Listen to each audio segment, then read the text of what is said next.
Joe presents Liquid Football, sponsored by Paddy Power. Hello, welcome to Liquid Football on Joe, together with Paddy Power, the show that takes you inside the dressing room and puts you in the boots of the players. I'm Kelly Cates, not Jeff Stelling or even Jeff Sterling. And joining me this week is Steve Sidwell and Carlton Cole. We had lots of fun last week. I can't believe that you didn't get it. Even pretending, even putting the really deep voice on. I watched it. It was comical, wasn't it? It sounded, when I watched it back, it did sound a lot deeper than it sounded in my head. You done well. So there you go. To be honest, I had no clue of anybody that was on there, so there's no slight. We could tell. I got nothing right. You know what I mean? Jeff Sterling. Yeah. Oh, well, at least I didn't put a West Country accent on. I think that's what Jamie was going for. Oh, no, I'm not sure if that was even there. Proper disguise. How was Christmas? You're not a big, as we learned, you're not a big Christmas fan. I made an effort this year. Oh, good. Yeah. Your children will be delighted. Yes. once a year. Yeah, I Very made kind an of effort. you. Played some games. Right. Weren't really good at them. So you let the kids win? Yeah, I let them win. Yeah, let them crack on. What time did you get up? I got up early. Did 7 you? o'clock. Wow. Yeah. It's Not really like early. Gary O'Neill saying 5 o'clock. I'm not that excited. No. But 7 o'clock, meeting the kids in between, innit? 'Cause Yeah. It's about 9 o'clock. Yeah, mine tried at 5 o'clock and I was like, no, 6. 6 is the limit. 5 is still morning. Yeah. 6 is morning, 5 still night time. Yeah. How was yours? Yeah, really good. Good? Yeah, for the first time, literally blew the doors off it. Yeah. We went for it. I went for it Christmas Eve, Christmas Day, Boxing Day, because I took it all off, wasn't working, and kids loved it. Yeah, family was all round. Any rows? Any rows at the games? No, it was all You've good. done The games well. were brilliant, actually. You've done well. Some good games. Should we talk about football? Let's get back to it. Because it's been so busy. We were talking about some of the games before and trying to remember what happened on what day. I've still got no idea what day it is. And by the time this goes out, it'll be another day altogether again. David Moyes, back as West Ham manager, comes in for Manuel Pellegrini, of course, who was sacked after the defeat by Leicester. Just a strange one in itself. I mean, you felt like it was probably a decision that was coming, but to be beaten by the team who were second in the league seemed like an odd one. Anyway, they've done it.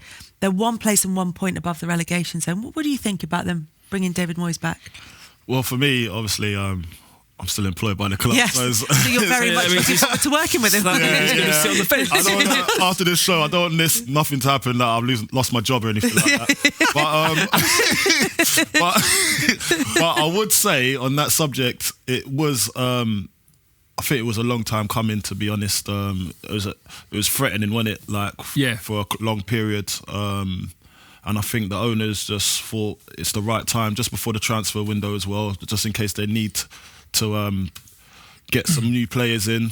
Gives the new manager coming in, i.e. David Moyes, a chance to go and have a look at what he's got available in the squad, and then have a look at what's available to buy and to bring in. But it's been such a long way from that point. It was the Crystal Palace game we were talking about, where either of them could have gone into fourth, and it was talk of West Ham maybe just challenging for the European places. Maybe that was a little bit premature because they'd had like a fairly steady run of fixtures before that. But still, it's to go from there and having those conversations, even if they were slightly unrealistic, to where they are now is quite a drop. Yeah, considering as well. I mean, at the start of the season, I didn't really believe all the hype. They spent a lot of money, and you've got to give West Ham credit, especially with the owners, because they said when they get to the new stadium, they're going to back managers, they're going to put money into it. And then there was a lot of money spent. But even then, they were saying top 6, we've got to be aiming for top 6 yet. Listen, fantastic, great. What's the word I'm looking for? Plans? Great. Yeah. As in like ambitions. Ambitions. That's the one. It's been a good Christmas. It's been a good Christmas. As you said. I didn't get sucked into it. I was like, it's just West Ham. They always sort of tail off towards the end or even midway through. And listen, the signs haven't worked out. It's been happening, but obviously where it's happened now is the build up to this decision. They obviously want to try and get a manager, not just for the short term, but for the long term as well. So whether they were trying to get someone else in, from another club that they couldn't get over the line, then they've had to go back to Moyes. I don't know. For me, it's a real strange one to go back to. I can see why they've done it. He's there for 18 months. Does it feel like a stopgap to you? For me, it does. Listen, he done well when he was there last time. He steadied the ship. He said it feels like coming home. Well, I think we're going out. He saved the same statement as the Everton one if he would have got that job. But, look, I can see why they've done it. He's come in, he knows the dynamics of the club, steady the ship, and then we'll build, for next season. But I don't know. I just feel like they could have put their neck on the line a little bit and just gone a bit more adventurous. And but who would they have gone for, like, at this stage of the season? Harry and Joe Cole. Oh. that was Wayne Bridge in the shower, wasn't it? On his Instagram. Wayne Bridge said Harry and Joe Cole. Yeah, through a face full of suds and shampoo and all kinds of things. Bring Harry back and Joe. Look, he done well when he was there, David Moyes, last time. But for me, it just feels like the club and where the ambition, where they want to go, and it could have been a bit more adventurous. Do you know how the transfers work at West Ham? Like, who's in charge? Is it a manager's decision? Is it something the board makes, or is it? There was a guy there, I think, and the format kind of changed. I always used to be like the chairman's involvement first, and then I think when Pellegrini came in, he changed the dynamics of it. Said, I've got to bring my own recruitment guy, Mario. I always forget his name. Mario something. But it's been a great Christmas. Yeah. I've lost a few brain cells, trust me. Keep listening, we'll start building them back up with the tea. But Mario Julius, that's it. Wow. If he's got this right, suddenly came to right, aren't you shocked? So it is a Julius. Don't wink at Steve just because you got it 10 minutes later. So he was brought in. He was brought in to kind of get the transfers, all of the targets for Pellegrini to come in and to work with. So he done a lot of the buying, and whether they were good buyers or not, that's not up to my judgment. But I'd say that the recruitment part of it is definitely a big part of what swung it for the chairmans to make their decision. So what is Mario Husios or whoever it is that's going to be buying the players? Who is it that? Oh, not who is it? What do they need in the transfer window under a new manager? But he's not there no more, by the way. So he's gone as well. So So it will be going back to the onus of the chairman now. So he's taken the power back. So hopefully he brings in what he feels is necessary for the club to move forward. I'm not sure what it is. That's what I was going to ask. They just need to cut out basic errors. That's what it is. It's also you only have Fabianski back for a couple of games as well. That was massive. He's been a big loss. Saved the penalty on the week. There's been Lanzini back to fitness and things like that. So at the time they were on a bad run, the saving grace we kept saying, they've got players to come back to full fitness, got players to come back into the team. Now they're back. Manuel Pellegrini doesn't get a chance to kind of see how they would perform with a fully fit squad. Or it is just literally basic errors for me. I mean, some of the goals that they've been chipping in over the Christmas period as well, defensively, and a bit of desire, a bit of passion. That is when you need it more than any time. And I had exactly the same when I was at Fulham and we got relegated. That momentum when you go on and it's not going well, and you can see where Nobes was at Palace, arguments start occurring. It just seemed like a downward spiral, and it's really, really difficult to get out of it. You got to look at, because I was never in the change room, so I don't know what's actually going on behind the scenes. But like because I was in the relegation battle a few times as well, got relegated once. So I do know you do need certain characters in the change room, and if you haven't got that, then it's a struggle. It's a struggle because you need to look forward into the future to making sure that you get the right out of the best. I've got to say what I don't want to say. I don't want to put my foot in it. No, we're going to. We understand you have to be careful. Bottom line, sometimes you just don't have the right influences in the change room. Personalities. And I because don't know what's needed for a top 6 challenge, for example, what's needed if you're aiming for 8th, say, in the league, totally is different from what you need in a relegation. Exactly. So that's what I was trying to say. I was sometimes that's what I'm saying. The recruitment part of it has to be for your club in the right manner. So obviously we're going for top 6, and that's what everyone thought we were going for. But now we've seen ourselves like in the bottom 6, and then we need the characters now So you need to go and buy that sort of. What are those characters? What kind of personalities are they? And Someone like Siddy. So what would you do then in that situation? How would you affect other players? I just said there, when you're in that run of form, talent goes out the window. Yeah. You know, you need to just everyone hands on deck. You need to just be on the front foot, work hard, set the tone. If you is go that a what goal you're saying to other players who might not be such strong personalities? Because you won't have everybody the same. No. A dressing room full of alphas is not going to be a happy place to be. Well, let's compare squads. If you look at a West Ham squad now and a Watford squad, right, you'd probably say the West Ham squad has probably got more kind of talent. British characters to grind them out of a relegation. Yeah, you're right. Yeah. So Pearson's going at Watford, and you can imagine all he's going there and said is, listen, talent goes out the window, lads. Yeah. We just need everyone grafting away. Like work rate, set the tone, and he's passion, desire. Right? And I know he's been coming back to fitness, but he's made Troy at the heart of that. Easy's obviously lieutenant in the dressing room and doing that on the pitch. That's what it is. And it's man management. That is what in them scenarios you could do tactics all day long, but if you've not got the confidence as well to go out and do it, then it's just going to go by the wayside. I would say with Pellegrini, I don't know if the man management was actually there. I'll say that because obviously there's certain things that you're looking towards your manager for inspiration in a situation like this, and I don't think he's ever been in this situation, so he doesn't actually really know. Yep. Do you know what I mean? How to get the best out of a player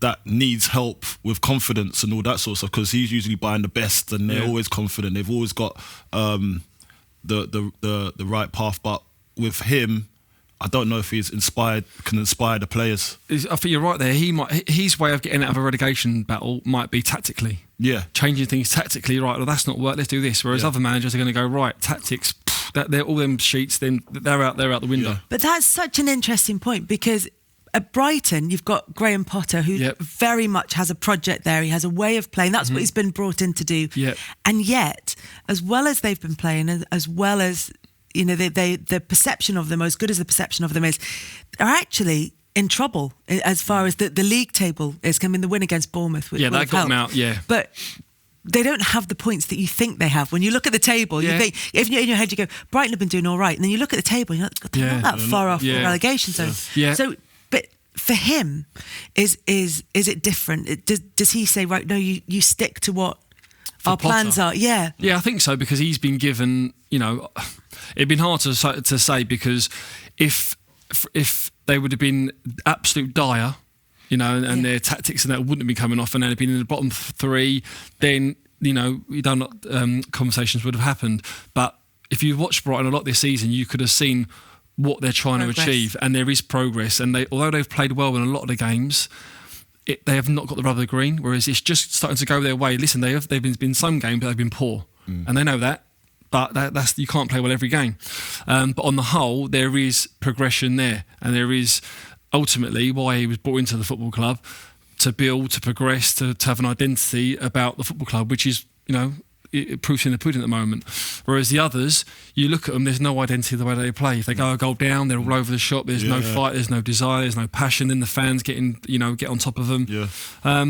But as I say, when you're down there, it is purely, you just need to work. You just need to work hard, and I believe if you work hard enough, you'll get your deserves. In that case, doesn't sound like David Moyes is a bad plan for West Ham. If he does get them working hard and does get that sort of level of commitment out of them. He'll definitely come in and force his way of thinking again.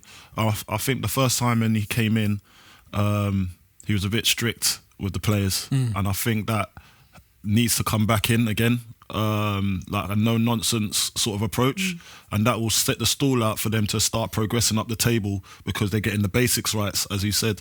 Just the common errors that is happening right now can't happen no more, especially when you're down there. Yeah. So you just got to straighten that out, get them on the training field, doing all the drills that they're supposed to do, and then you'll see it'll start to flourish again. Has he brought the same backroom style? Is it Pearson Irvine he's brought in as well? I would assume. I would imagine so. You can imagine what Stuart Pearce is like, isn't he? Before before a game, he's probably going around the dressing room. Listen, first tackle, first header.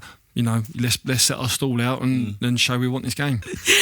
It's been a busy few days as we've sort of struggled to work out which games have gone when. Matches on Boxing Day over this weekend as well, and they were all spaced out all over the place as well. Controversy in the Watford-Villa match. Watford won a penalty. Matt Targett at Villa was down injured, but Watford didn't put the ball out of play. Do you mind? Do you care? No. Would you care if you were Villa? Yeah, I can see Villa's point of view, definitely. But I mean, when Grealish gets the ball, he doesn't see that he's out, so he's trying to play forward. Then obviously there's a quick turnaround, and it happens just to fall for Deeney, who's like, he's a bull in a china shop, is he? He's like, listen, I don't care. And afterwards, and he said, look, we're here in a relegation scrap. It's do or die, by hook or by crook, we're winning. Yeah. And I think that's brilliant. I think it's brilliant. So the gentleman stuff go out the window, doesn't it? Like when you're down there and you're fighting for survival, and a lot depends on that game. Sometimes you just got to do what you got to do. I know it might not sit well with certain parts of football, but you just got to do what you got to do sometimes. And I think Troy's hit the nail on the head that if it was them, they'd probably do the same thing anyway. So it goes each way. There's no law about when you have to. What would go through your mind then? Are you sort of thinking, is the ball kind of somewhere in midfield that's not really going to hurt anybody? And you'd put it out then, wouldn't you, if there wasn't anything? It's normally the crowd, isn't it? The crowd are normally the ones that make you put it out when they're obviously whistling, especially if you're playing away from home and it's the home fans. But I mean, could you imagine if the ball would have come to Troy Deeney and he picked the ball up and just gone like the Canyo down? Stop. This is not Pearson not this day and age. That's it. Troy Deeney and Nigel Pearson of all the players and managers in the league. And it would have been unexpected. Dominic Calvert-Lewin 3-2. Everton have beaten Burnley and Newcastle.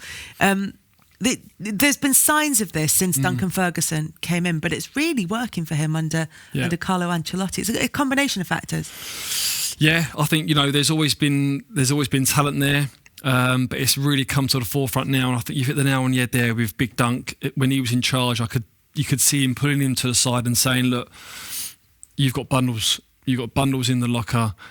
I'm going to get all this through you. You're going to be the focal point for this team. You can run in behind. You can stretch them. You can be our link-up player. Everything's going to go through you." And you could see him doing that, and him walking out of a meeting just going, phew. And that just shows now everything that he's doing now is coming off. He's getting the rub of the green.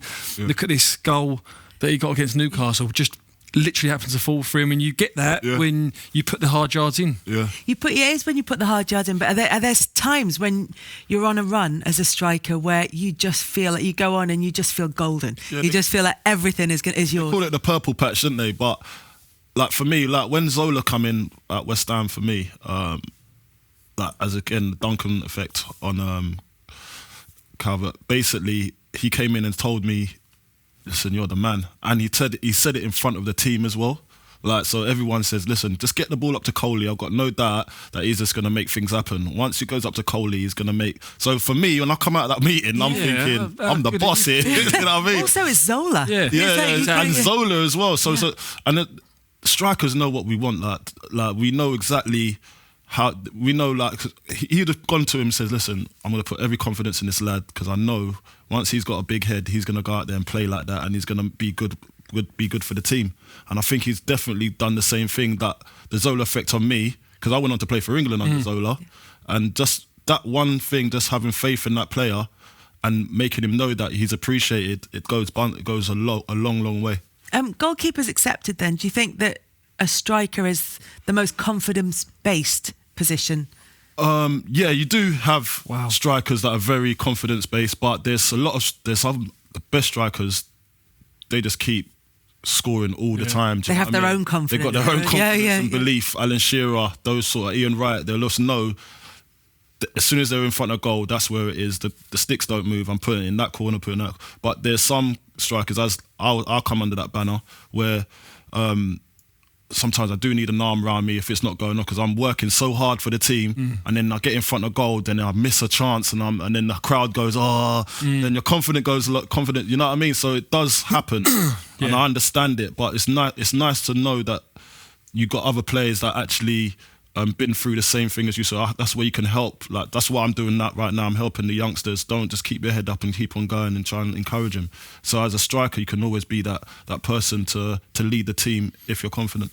In that situation, you can probably get yourself into superstitions and things, can't you? If it's going well, you go, well, I did this last week, and so I probably better do that this week. And then, but you're not a superstitious person. I used to be, but then a few things happened to me where my superstitions weren't helping. Then it breaks it. You know what I mean? So I was like, I'm putting this left shin pad on before the right one. That geezer in there don't care that I'm doing that. Like, let me just crack on with what I'm doing and just try and be intimidating in a different way. Like, you put the right one on instead of the left one. I love the idea there's a central defender in there going, I wonder which way Carlton on this I week. wonder what music he's listening to today. Like, what headphones he got on. Like, they don't care, innit? So you just got to go out there and just try and perform to the best of your ability anytime you go out there and just win your battles. That's the only thing you can do. It's a powerful thing though, isn't it? When you're confident, before you even in the warm-up, you just know that you're going to play well. As I say, that purple patch. Yeah. And for strikers as well, they must go, I know I'm going to score today. Yeah. I know I'm going to score. You know what? I used to have that when I used to play, I think I must have played with you, when you was at Fulham. Yeah. I always used to score against Fulham. Yeah. Like, there's something in the air over at, whether it was like, whether it's home or away, there's something I just said, oh, couple of goals here today. But the longer it goes on, the more you'll believe in that. Yeah. That left shin pad was going on before the right end. One did come off the shin pad as well. But yeah, it was definitely one of those things. Like when I used to love playing against Fulham, and I just always used to score. I don't know why, and I think they tried to buy me as well, but it wouldn't have been the same effect. I don't think I'd have scored for him. Own goals. It would have been own goals, yeah. On that psychological effect, Arsenal lost 2-1 at home to Chelsea in what is arguably their most cohesive performance of the season. First time they've lost 4 consecutive home matches in all competitions since December 1959. Yeah. Which is, I mean, at that point, it has to start messing with your head. Yeah, again, like we just said there, but momentum, it can go one way and then it can also go the other way. Yeah. And the longer you get in that rut, the harder it is to get out. And although there was massive positive signs from the performance, there's still huge building blocks there for me at Arsenal. There is. With that sort of psychological effect, is that maybe what led to the second Chelsea goal? Because the first one's just a goalkeeper error, isn't it? And then the equaliser is a goalkeeper error, and then the winner. Yeah, it just looks as though they've got the old.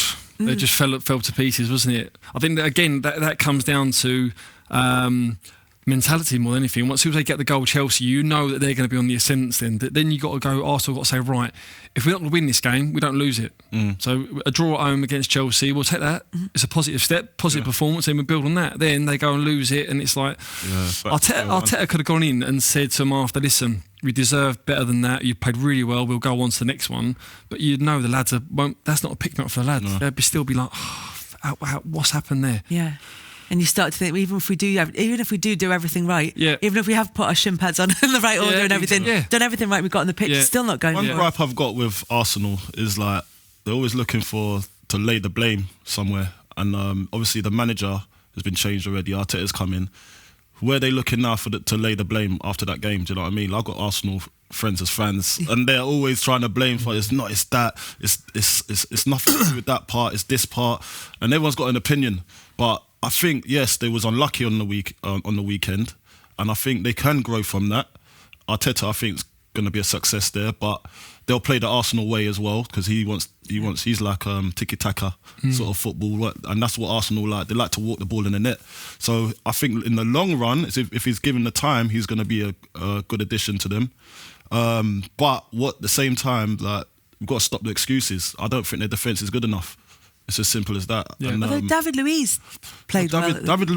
For me, David Luiz is a great attacker. Do you know what I mean? Like, he could take free kicks, but defending, like, solid defending. Like, when I'm talking about defending, I'm talking about John Terry. I'm talking about, I know I'm old school, but, no, but I'm talking about players you wouldn't have liked to play against. Yeah, like, I'm looking and I think if I was playing against the defence, defend first and then the rest comes afterwards. And I don't think they've got a lot of that in that squad. It's time for the Paddy Power Challenge. One of you will get the chance to win £250 for the charity of your choice, courtesy of Paddy Power. And the winner will also get a £250 free bet. If the bet's successful, then the winnings will go to your chosen charity. Last week, Gary O'Neill won. He went on Liverpool, so he gets the winnings to his chosen charity. This week's challenge is New Year's resolution, which is a play on words, as they always are. So 9 images of current Premier League players, which are pixelated. We'll reveal them very slowly, and then you have to guess who it is. To stop the reveal, you have party poppers because it's nearly New Year. So you, do you want to check one? See if you've got loads. Do you want to check one? Yay! Hey, someone done that in my eye once. No, I was going to say you just pointed that right at me. No, not you, Carl. Whoa. Also, not so much at the camera side there. That's what I went for. Right, you have an almost endless supply behind you. Yeah. So, Okay. let's start. Player 1. I can't even tell. Blue shirt. Yeah, it's blue. Oh, That is it's a blue getting shirt. closer. Go on. Mason Mount. No, go on, Carlton. Schmeichel. It's Kasper Schmeichel, correct. Oh, no. That's exactly. It didn't pop though. I broke it. Go on, you can do one for fun. Can I do one for fun? Yeah. That one, I don't know what's happening with that. That might explode later. The detonator. Oh, what's that done? You brought me duds. That was such bad technique. Is it bad technique? It's bad technique, isn't it? gosh. Go again. Try again. Just one check. more, yeah? Just check. Yay! There you go. We're back on. All right. Okay. Player 2. It smells of party poppers in here. Go on. Guendouzi. No. For David Luiz. Correct. The hair. It was a dead I was going to say for lady. Yeah, he's looking different no more. To be fair, Guendouzi was a good shot. Yeah, especially at that level of pixelation. Player 3. Another blue shirt. Looks blue again, this one, doesn't it? Carlton? Dele Alli. Oh, It is Dele Alli. You're good at this. He's good. I'm not He's- something I'm good at. I know what the players. I know who the players are, and I still come. Oh, really? Yeah, but Listen, I'm still surprised at surprised myself, by the way. Wow. This is crazy. Oh, this is your game. Did we reveal him then? Did we see the full Dele? Did we go? Did we do that? There he is. It is Dele Alli. There he is. It's a good shout. Okay, player 2-1. 4. This is like when you used to play on the Commodore 64. No, Carlton. there's no way you can get him from there. Let me see who you're going to say. I'm going Son. No, it's That's not. a great shout, but it's not right. Oh, I was meant you first, was that me. you first? Was it Carlton first? Go on. Greenwood. It is Mason Greenwood. Oh, I mean, that was pretty much his whole face I actually think visible by that was thing. nearly Son. You done well there. I know. What's Right, that? you might- 3-1. I think- 3-1. Oh, I think you might get this one quite early. Right. Oh, Next player. red. I mean, that's really all there is at the moment. Salah. That's me. That was me. And you know it's me. Salah. Well, Steve. That was I gave him the answer. I Fine, gave him the No, I had that. I had that. You didn't have that one there. I gave you it. No. You knew you were second. And so you thought if you shouted the I am answer, a cheat we're at wise this. to I your do tricks. cheat, yeah. We are wise. right, I do cool. cheat. You played this Right. before? No, I Player haven't, to be 6. fair. Player 6. Oh. White shirt. Raheem Sterling. Oh It's my correct, God. Carlton. Let's go. You are running away with He's got this. a better. No, don't try it, bro. You should be better because you're closer. I think it's harder. Oh, yeah, the 'cause I'm up pixel, yeah, to close. be fair, yeah, you're right. But you don't care. fine. Right, next player. Blue shirt. Man City. Carlton. I'm going, yeah? I'm going Mahrez. No. No. Go on, Steve. Aguero. Yes, that is the correct answer. Should have known. Yes. Should have known 2 more to go. Okay, next player.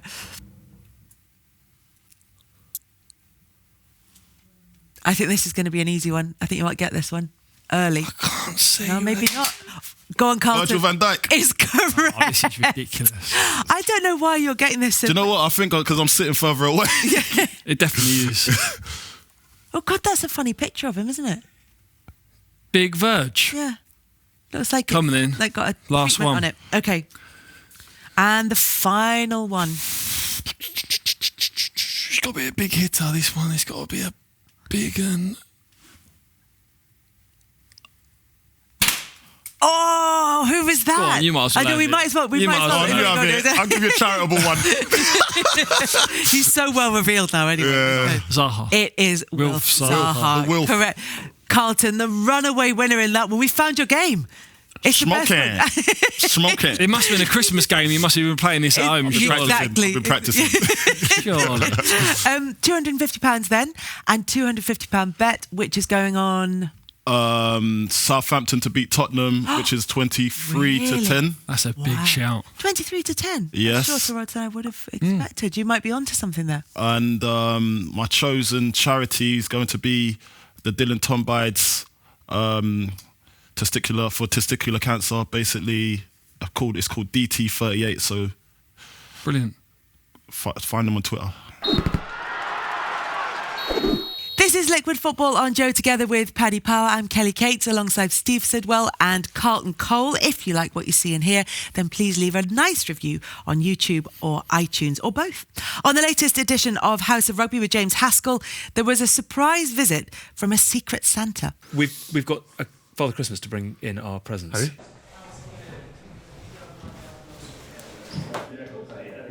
He's never seen me. He's never seen me in civvies before. So if I do this, you might not recognise it. Can we please sack welcome of in love. our Father Christmas? Where's our Father Christmas coming from? Hold on tight, everybody. Oh, he's clumping along. He's wearing some very heavy footwear. If he's wearing a denim shirt, it's Sigh in a bad disguise. What an on the amazing cue. outfit. Happy Christmas to our is secret this? Santa. How What's do you not both? put the... Oh Come my on in, God. who's gone there? Also, Mate, it's hello, very mate. nice. Happy Christmas. to see How are you, Roman. Come on in, Roman. Have a seat. House of Rugby with James Haskell is available to watch on YouTube or to download from your usual podcast provider. Make sure you check out another of Joe's programmes as well, TKO with Carl Frampton. So the transfer window, as you know, opens on New Year's Day. First big signing has happened. Erling Haaland has agreed to join Borussia Dortmund, so that puts him out the market for the Premier League clubs. Man United apparently were top of the list as far as Premier League clubs are concerned. So I'm going to give you a few names. It's a quick fire round. You have to say whether you think they'll stay, or whether you think they'll go. You can. My brother walked down the aisle to that song. Really? Yeah. No way. Wow. Yeah. He's got character. Yeah, it's got And he stayed. Great Which banner. was a good decision Yeah, because his great wife is banner. amazing. Right. So we'll go through the names. You can give reasons if you want to, but just up through. Let's start with an easy one. Do you want to go first on this one, and then you go first on the second one? That way around. Yep. Okay. Granit Xhaka. Signed, sealed, delivered. He's gone. Bags are packed by the front door. Yeah, he's already gone, isn't he? He's already booked his plane tickets. He's already. I don't think he's going to be in the country. Really, he'll leave. He'll go. Do you think he'll have his house on the market? Rented already, I reckon. He's living in. Yeah, I reckon he's in a hotel next to the airport. Ever done that? Market sooner than you should have Yeah, done? no, I have actually. When I was at Reading, I knew I was going to leave my final year of my contract, and I put the house on the market and sold it and went into rented accommodation. And not many lads knew. No. 'Cause we had a little car school that was driving in and out, and we was a bit out of the way, so only a few of the lads found out. So kept it under hats. Quiet. Yeah. Keep it quiet. Yeah. Next player, Paul Pogba. He's got to stay, and I think Ollie's basically saying he's staying as well. Wants him to be in this because he's only just got back from injury. Yeah. So Stay. Ollie's not really had time to work with him the way he wants to, so he's going to be staying. Stay for me, yep. Okay. He could be pivotal. Christian Eriksen. Oh, I think he stays. Do you? Yeah. Why? I think he stays because he has got what they need in terms of, obviously we know what he's got, but they seem to be lacking that just bit of creativity around the box. And if he can get him on side, I mean, against Norwich he done well. Previous game against Brighton he done Because well. he played for a Brilliant. move. For me, he done brilliant when he came on against Brighton. I think he stays till the end of the season and goes on a free. and gets even more money.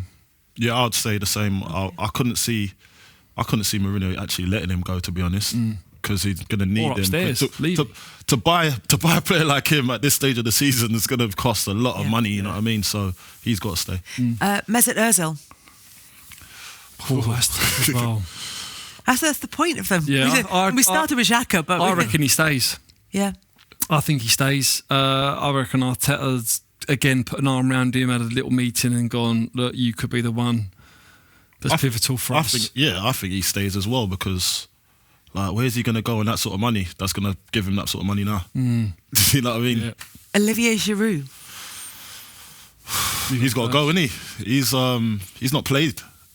And he's just come off the back. Did he come off the back of a World Cup? He's won the World Cup, yeah. Yeah, won the World Cup, and he's still not playing. So he's going to be wanting to obviously to carry on with his national team as well. He needs to be starting games. He'll go. Okay. Yep. Euros to come in the summer, especially. Jadon Sancho. Because Chelsea's now the sort of front runner, certainly as far as the gossip is concerned. I think there's going to be some big bids that's going to go in. Because he's not happy there, and they seem they're like not really using him. Yeah, I think he's going to go. Yeah. I think he's going to be the biggest one in January to go. Yeah, I think he would be the one, if anybody, to go. Out of all the names that's going to be put in, he'll definitely, because it's just been too much talk from the start of the season to now. Chelsea, Man United also linked. Where do you think? Chelsea could be a good one. Would you? Chelsea could be. I think Chelsea could be a good one. You know what I mean? That would try and set him back as well, and the same sort of player. So I wouldn't say Chelsea. I'd say going back up to Manchester for him. Yeah, but he's a London boy though, isn't he? I know, but as I said, I'm going Hudson-Odoi. I'll take Hudson-Odoi with his potential over. Yeah? Yeah, I love That's a big Hudson-Odoi. shout. I know. Wow. I know. Hudson-Odoi over Jadon Sancho? At the moment. Because just on potential. But I know he's not playing as well as he should be, but he can get there. Love that. The England game they played in together, wasn't there? Hudson-Odoi and Sancho. Is that right? Do I remember that properly? And you've got like Pulisic as well at Chelsea as well. Do you know what I mean? Like, we're recording this as well, so this is going to go out. So we're going to come back to this statement. Oh, yeah. Do not. I'm not saying Jadon Sancho, Hudson-Odoi is better than Sancho. Yeah, you're saying potentially in the long run. In the long run, what they've invested in Hudson-Odoi, they've got to stick with him, innit? Yeah. We will be playing this out at the end of January. This is going to be the next challenge. Nathan Ake.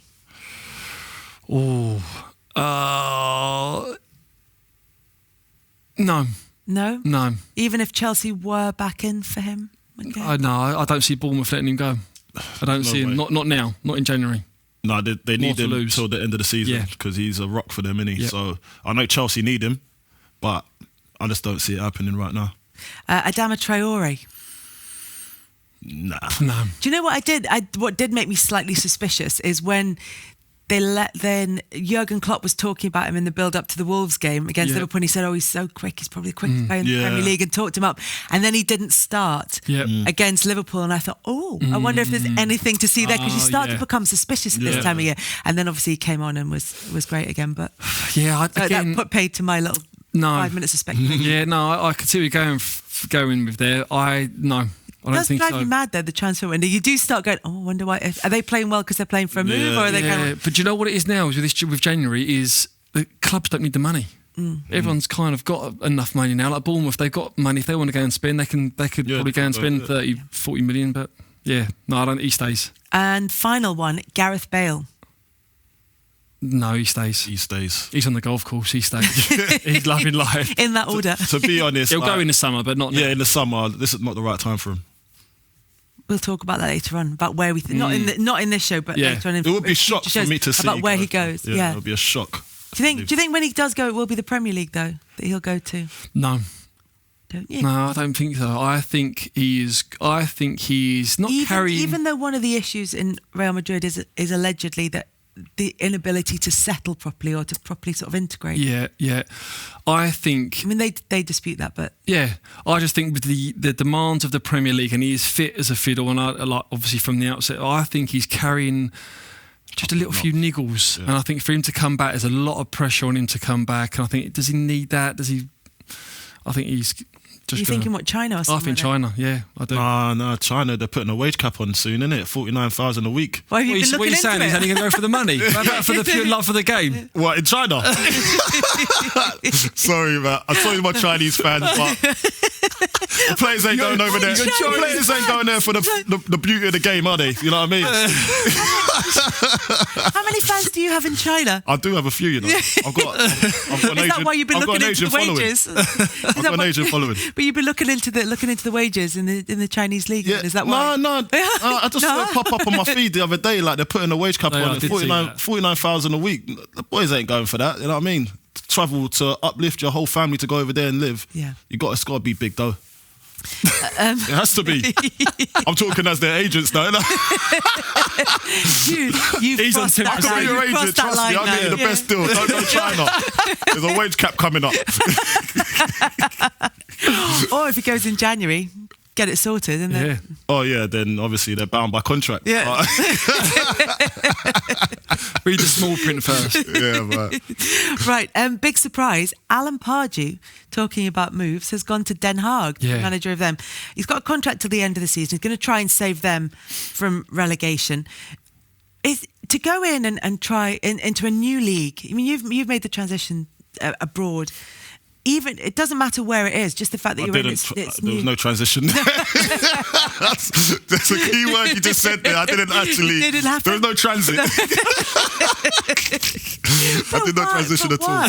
Why? What was, It's just hard, isn't it? Like when you go away, you leave, you get up from. I'm just a homeboy. I'm a London boy, innit? So anything like above Watford Gap was hard for me to anyway. When I went to Villa, I was still living at home in London. You know what I mean? I was making that. So for me personally, I can't do it, but I can't talk for everybody. but it's more about. I mean, we don't know what's going to happen with Alan Pardew, but to go in and try and save someone from relegation, you kind of think they might need to know a lot about I mean, he'll have done his research, but when you're not actually working in a league, you can't know as much as maybe you'd like to. But why is it difficult to move? I mean, I know you said you're a homeboy, and so it was kind of you wanted to sort of stay close to where you've been brought up. But what I mean is Language barrier, all of this sort of stuff, culture. Cool, yeah. you can do Culture's what a Steve massive McLaren did and just put the accent on. or do a Jamie Redknapp. But why is it different to go into, say, like for example, for Alan Pardew to go into the Den Haag dressing room? Why is it different for him to do that than it would be to go into, I don't know, off the top of my head, a Watford dressing room? I think language barrier is the biggest one, Massive. isn't it? I think it is, but you've got to be open to culture and the whole dynamics of the league and the whole routine. That's the biggest one. If you go in, you throw yourself at it. Yeah. You got more than half a chance. If you're going to go there and go and you're going to struggle and you think I can't deal with this, I can't, and you're on the back foot straight away, then it's going to be an upward. What do you mean, like the change in routine and the culture of the like? What differences were there? Did you find? Well, I went far. I went far east. Yeah, It's a little bit different, but just the but culture, how just the was way it of different? living, those sort of things. Family, So less the football side. of fans things. as well. Fans' expectations. You need to know the league properly. Yeah. Like unless he's been studying that league since he left. Was it Newcastle? Yeah, West Brom. West Brom, sorry. Then like to go into that league and not know a lot and having to learn on the job is really hard, and that's going to really does affect you as soon as results don't go your way as well, and the players are not buying into your philosophy. It could just take a nosedive real quick. So good luck to him, because there's not a lot of people that can do it, and there's not a lot of people that's been successful a lot apart from like Bobby Robson. Yeah. Those sort of legends. Martin like. Yole was technical director there, isn't he? Martin Yole is. So whether there'll be a whether link they've crossed as well. paths Yeah. previously. I've seen each other But in the argue pub Steve or something McLaren like was a that. success as well. Yeah. It's No, probably it's- because of his language skills. Yeah. It's an unusual move though. It is one that's kind of raised eyebrows. Have you ever been at a club when either somebody's come in or somebody's gone out where you've just thought, where the hell did that come from? Yeah, Arnick then moved to Chelsea. That raised eyebrows. Did people? You're comment talking on about it? yourself? Yeah, when I went to Chelsea. That raised eyebrows. But did people comment on it? Yeah, some of the lads in the dressing room was like, what's going on?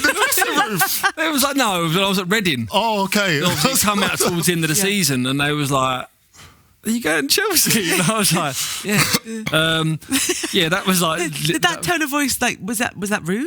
Was that? Yeah, I was like, "Oh, I've played well this season." I think I deserve it. Yeah. I mean, one that I remember when I was at Fulham when Berbatov come, when we signed Berbatov, that was massive. And also when he left, him and Tarap, we was in a relegation battle. They had absolute stinkers up until January. Got to January, he went to Monaco, and Adel Tarap went to AC Milan. So it was like, bloody hell. Yeah. You were asking them, are you going to? I was like, yeah, what's going on? So I think same as like you. We had one. No, it's not the same. Not the same actually. It was like we had Tevez and Mascherano come. Yeah. And like for me, that was massive. I've only just signed for the club, by the way. Yeah. So I'm thinking, what the hell's going on here? Alan Pardew promised me like I'm gonna be up there like first, second choice. Mind you, I should have read the script because there was Teddy Sheringham there, Dean Ashton, Marlon Harewood, Bobby Zamora. Yeah. Oh my God. I had loads in front of me. So I've come in as fifth choice striker. Then we've just got Carlos Tevez. So I'm there looking at the gaffer, I'm thinking, mate, where's that? First and foremost, these strikers ain't going nowhere like you promised, you. And now you've got Tevez. Like, where's this come from? Like so, so I just thought, you know what? I've hit my head against a brick wall here, and I decided to just try and graft as much as possible. But we did play a Europa League game, and started off with Tevez and Marlon, and we did have a good game, but I just got overwhelmed and got cramp. In that game and that, so I didn't really finish it. And that was me overwhelmed. Yeah, no, hold on a minute. Oh, listen, mate. I just smiled and nodded, thinking, what do you mean you got overwhelmed? Because it was just a great atmosphere. It was like Palermo, you know what I mean? Mate, it was just too much for me to handle. And I didn't play after that game, so I was a bit disappointed. But yeah, I remember it. They playing a pink kit. Yeah. I remember that game. I've never heard of anybody being so overcome by emotion that they get cramp. I was just so happy to be there. You know what I mean? I was like, I've made it. Playing with Tevez, Carlos Tevez just had a great World Cup. Yeah. So it was just like, but to be honest, it was a surprise. That was another surprising one. Then you had Julien Faubert. Oh yeah. That went to Real Madrid from us. He wasn't actually starting for us, by the way. So he's got the best agent in the world because he goes to Real Madrid. And then, like, I think he's played one game. He came on, and I don't think he had the greatest of games. But then he got caught sleeping on the bench as well. When he was at Real Madrid. Yeah, but to be fair to him, like, what he's was he caught on camera? Yeah. Because you don't mean like caught sleeping as in like on the bench. It's one of them ones when it's gone like that and it's gone like that. You know when you fast asleep. Oh my God. Start yourself because you start dribbling in that. But but he was definitely one of those ones that was surprising. Yeah. It surprised the whole team. Like it wasn't quite as good as your one with the Reading lot, but it was surprising for us. It was like thinking he's going Real Madrid. Were you all talking about it? Talking about it? Couldn't believe it. I just kept on reading like the headlines. I'm thinking, this can't be real. I phoned him. I've gone, where you going? He's going, I'm on the plane, mate. See you later. Obviously in a French accent. Yeah. Obviously.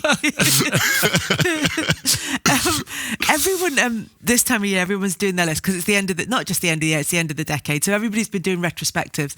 So just because we want to do it a bit differently, we're going to talk about predictions over the next decade. Yep. So it's another quick fire one because we're trying to keep sharp after Christmas and we're all kind of in a Baileys and chocolate fog. Which player will become some of us more than others? Which player will become the world's best in the next 10 years once Ronaldo and Messi have retired? Is there going to be another superstar in that? I mean, we've had two at one time, but is there another one? Because it was going to be Neymar. Yeah, I don't think there's going to be a standout one. Like them two have been standout, haven't they, for the whole time, and all the others have just sort of been a little bit behind them. I don't think it's going to be one that's going to just be right up there. I think it'll just be a cluster for me. Who's in it? Kind of the ones that's there now, like the Mbappes, Neymar. They're young, aren't they? Yeah. So I'm the same. Like, I don't think there's going to be anyone emulating what they've done in No a very long time, in our lifetime anyway, because that is a hard thing they've done, just to be so consistent for so long with all those amount of goals to games. Who's gonna do that at this day and age? Yeah. Who's the next name to look out for who's not quite a first team regular yet? There's a young kid out in PSG, Xavi Simons. He is unbelievable.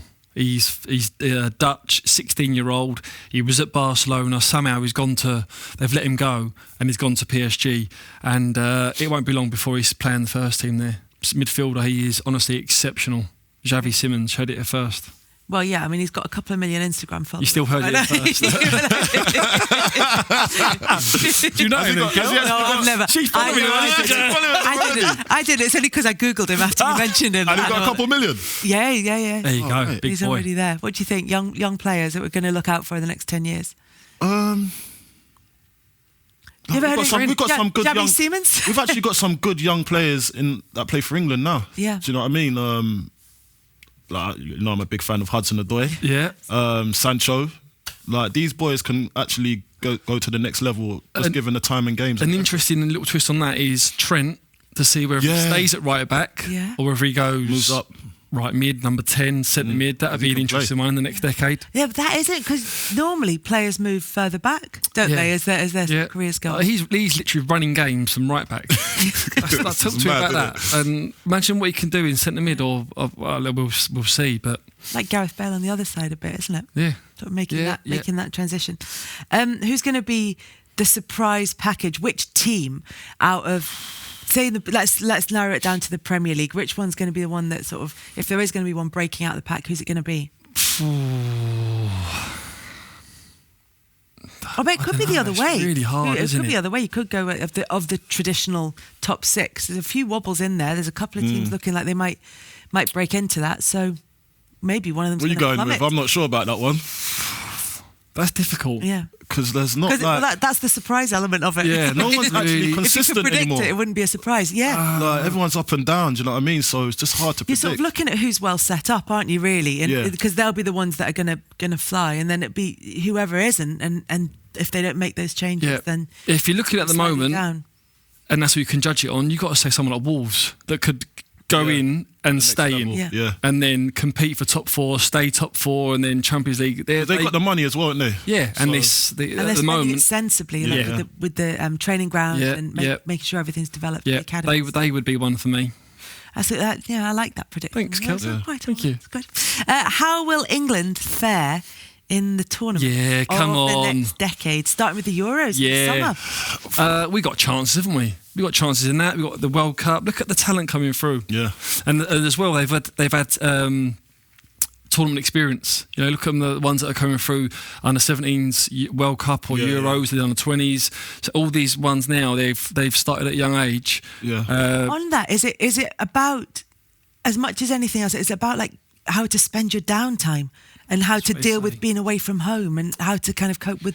I mean, it sounds ridiculous that they're bored, but if you're just with the same group of people locked in a hotel for 4 weeks, if they last the course. Yeah, well, I think that's where, on the last one, the World Cup, where a lot of the pictures that come out from the England camp, there's all smiles, wasn't there? Even like the warm downs in the pool, the big inflatables, playing games and doing the warm ups with like the Nerf balls being thrown, like that. Like a PGL holiday.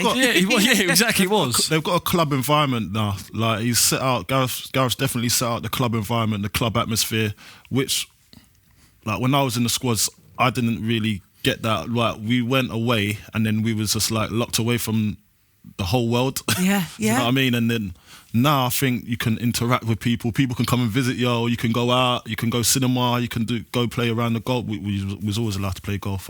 I wasn't good at it. But, so I was always locked up in my room anyway. I didn't give myself a chance. But just to mingle with the outside, like, you just got to keep it like a club environment. Like we're pros. Like, at the end of the day, we don't need to be shut away from the world. We could still live our lives, even if you're going away on international duty. You could still have visitors and see your family and all that. So is it going to be the decade, the first one since the 60s that England won? Yeah. I suppose they won Le Tournoi, but a major trophy like a Euros or a World Cup. They got every chance. We've got a good chance. So we're favourites, aren't we? At the moment, we're favourites for the Euros. Yeah. And deservedly, the way we qualify. And it'd be the same for the World Cup. Yep. I've got Euros odds. The Paddy Power odds to win the Euros: England 4-1, France 5-1, Belgium 11-2. Yeah, I mean, it's tough. It's going to be tough, but we've got a great chance. Will a Euro Super League happen? And is that a good or a bad thing? Yeah, they would always try and push it. You know, it's more money in it. Yeah, I don't agree with it. I don't agree because I just think the Premier League is the best league in the world. Why should we take our best and move it across? I just think. But also, like you're talking about going over in the Europa League to go and play Palermo and looking around and thinking this is amazing. Yeah. The reason it's brilliant to draw Barcelona or Real Madrid or Bayern Munich or wherever. Also, you get Borussia Dortmund, you go and see the yellow wall. You go. It's because it's rare. Yeah. That's why it's brilliant. If you're doing it all season long, it loses that special kind of factor, doesn't it? Yeah, I think they'll just tweak the Champions League a little bit. I don't know how or what, but they're always moving things, aren't they? The Europa League's been tweaked, isn't it? So they'll do that for the Champions League, no doubt. Yeah, they'll try and get a European Super League, but it won't happen. I don't think it will. Because of money, I think it will. It's always trying to make money. The reason for anything to happen. Or they'll try it, and if it would it work out, don't know. I think it'll just go back to normal. Yeah. So hang on. So they're going to try to make it happen. It probably won't, according to you. But if it does happen, then it'll probably be short-lived, and then they'll go back to. That's what I'm saying. That's what he's saying. God, that's a long 10 years. What one thing would you... you can go as big or as small as you want on this. What one thing would you introduce to improve football over the next decade? One thing for me would be, which is a realistic one, is increasing subs. Okay. So from 3 possibly then to 5, and then it could then go on to like a little roster one where you can get like 11. So a big rolling subs where free kicks happen. Bring a free kick specialist on. Corner, yeah. Oh, mate. Penalty? From your right, penalty one there. Here we go. That means I could have a career because I'm a wicked free kick taker. Like, I'll just come on. I don't have to run about. Just come and take a free kick. Top bins, get the accolades, and Could run you imagine off. that? That'd be brilliant. Yeah. I mean, yes, good for you. I don't think I'd like that. I don't think I'd like to have the rolling subs thing. Roll and roll off. Yeah. Row. We keep on rolling. What would you change? You know me with this VAR thing at the moment. Scrap it completely or keep? Use it, but use it in the correct way. Like, just let the referees ref and let the referees determine what the decision is. I don't want it going to the panel. Just like let the referees do their thing and just use it in their way they want to do it. So just move the balance a bit more in favour of the on-field referee, which is where we were told it was going to be. Yeah, but it's not. So that's what I would change, and it would improve football too. Okay. That is it for this episode of Liquid Football on Joe, together with Paddy Power. My thanks to Steve Sidwell and to Carlton Cole. We're available I don't know why I keep saying that. We are available every Monday. You can download the podcast or watch us on YouTube and leave us a review on iTunes if you like what you hear. We've also got a Facebook page. If you search for Liquid Football, then you can join the chat there. And you can check out our other shows, House of Rugby with James Haskell and TKO with Carl Frampton. Thanks for listening.